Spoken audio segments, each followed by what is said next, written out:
Les tractations n'ont pas arrêté depuis samedi sur la question. Pourquoi? Parce qu'il y a des précédents. Bibi Netanyahou a accepté de livrer 1100 prisonniers palestiniens contre un seul soldat israélien, Gilad Shalit, il y a quelques années.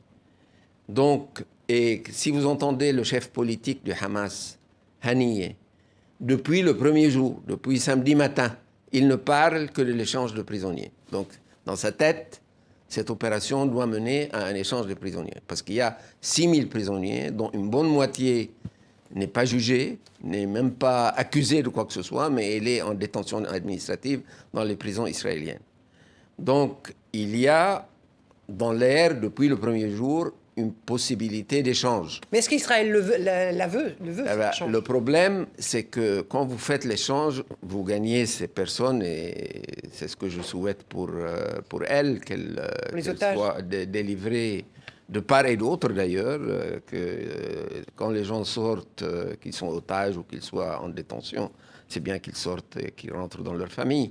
Le problème n'est pas là. Le problème, c'est que si vous faites cet accord, Hamas, de son côté, va perdre un levier pour lequel elle voudra être payée substantiellement.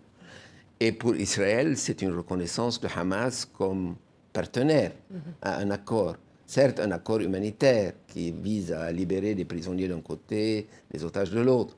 Mais tout de même, c'est une reconnaissance de la légitimité ou de l'inévitabilité d'un accord avec Hamas. Ce qui, pour le gouvernement israélien actuel, c'est pourquoi les plus inenvisageable.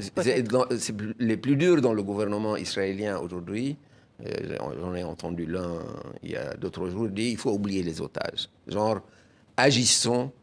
Mais d'autres disent non, c'est une contrainte sur l'opération en cours.